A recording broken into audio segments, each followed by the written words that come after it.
Virtual desktop एक नया feature Windows 10 में ऐड किया गया है और ये बहुत ही बढ़िया फीचर है। इस फीचर को जानने से पहले हम टास्क व्यू के बारे में जान लेते हैं। आपके पास यहाँ टास्क बार पे एक टास्क व्यू के नाम से एक बटन रहता है। यदि आपके पास काफ़ी सारी एप्लीकेशन खुली हुई हैं, आपके डेस्कटॉप पे हो सकता है एक टाइम पे एक से अधिक एप्लीकेशन खुली हो। जैसे 3 एप्लीकेशन आपके सामने खुली हुई हैं और इसके अतिरिक्त 2 एप्लीकेशन मेरे पास मिनिमाइज्ड है, परंतु मैं चाहता हूं कि कौन कौन सी इस वक्त एप्लीकेशन मेरे पास डेस्कटॉप पे चल रही हैं वो सारी मैं टास्क व्यू से देख सकता हूं। टास्क व्यू पे सिर्फ मुझे क्लिक करना है। जितनी भी एक्टिव ऐप मेरे पास अभी डेस्कटॉप पे अवेलेबल है वो सभी की सभी एक प्रीव्यू के रूप में मेरे पास स्क्रीन पे दिखाई देनी शुरू हो जाएंगी। यदि मैं दोबारा क्लिक करूंगा यही टास्क व्यू पे तो फिर से वापस अपने सिंपल डेस्कटॉप मोड में वापस आ जाऊंगा। टास्क व्यू एक इम्पॉर्टेंट फीचर है विंडोज 10 में। आप यहाँ से किसी भी ऐप पे डायरेक्टली क्लिक करके उसे ओपन कर सकते हैं और आसानी से सभी ऐप्स को ऑर्गेनाइज कर सकते हैं। परंतु विंडोज 10 में एक नया फीचर ऐड किया गया है जिसका नाम है वर्चुअल डेस्कटॉप। टास्क व्यू की सहायता से आप वर्चुअल डेस्कटॉप भी बना सकते हैं। इसका अर्थ ये है कि आप एक समय पे एक से अधिक डेस्कटॉप पे अपनी एप्लीकेशंस को रख सकते हैं। पहले हम बात करते हैं एक से अधिक डेस्कटॉप कैसे बना सकते हैं आप।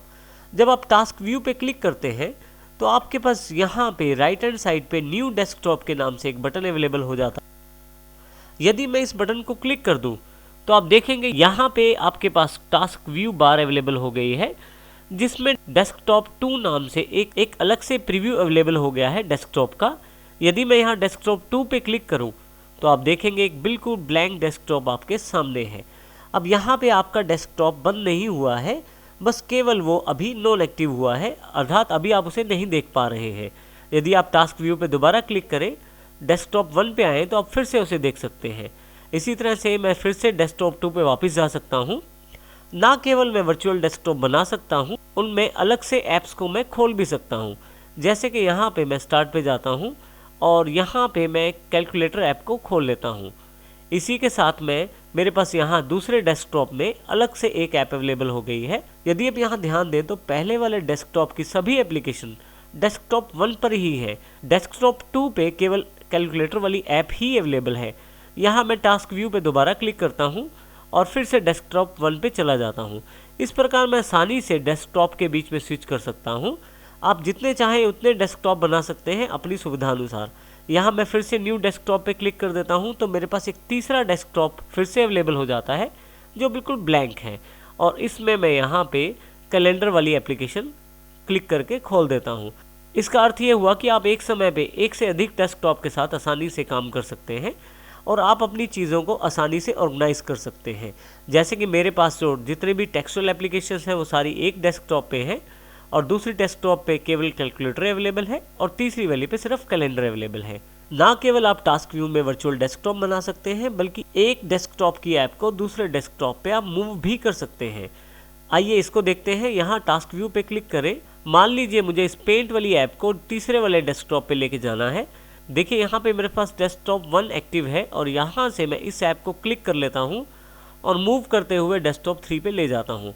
आप देखेंगे डेस्कटॉप 3 पे क्लिक करने के पश्चात कि आपके पास यहाँ 2 ऐप्स अवेलेबल हैं, कैलेंडर और साथ में पेंट। मैं टास्क व्यू पे दोबारा क्लिक करता हूँ।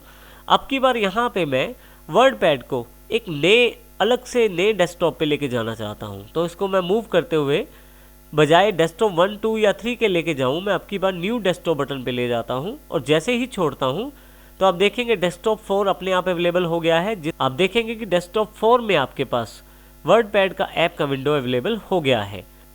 आप चाहें तो बाकी डेस्कटॉप पे जाने के लिए शॉर्टकट के रूप में विंडो की और टैब का प्रयोग कर सकते हैं। आप टास्क व्यू को क्लिक करें और विंडो की दबाएं। अब विंडो का बटन छोड़ दें और टैब के बटन से आप देखेंगे कि ऊपर और नीचे अब बारी बारी से टैब का बटन दबाने पे एक बार ये ऊपर एप्लीकेशंस को सिलेक्ट करता है और दूसरी बार ये डेस्कटॉप्स को सिलेक्ट करता है।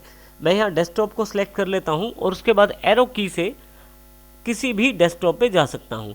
जिस डेस्कटॉप पे मुझे जाना है वहाँ एंटर कर दूंगा तो मेरे पास वो डेस्कटॉप अवेलेबल हो जाएगा। इसके अतिरिक्त यदि टास्क व्यू में जाकर आप किसी डेस्कटॉप को क्लोज करते हैं, उस डेस्कटॉप पे जितनी भी ऐप्स इस वक्त एक्टिव है या ओपन है वो क्लोज नहीं होंगी, बल्कि वो सभी ऐप्स इससे पिछले वाले डेस्कटॉप पे ट्रांसफ़र हो जाएंगी। जैसे कि मैं डेस्कटॉप 4 को क्लोज करता हूँ यहाँ पे, तो आप देखेंगे कि डेस्कटॉप 3 में वर्ड पैड का ऐप अवेलेबल हो गया है।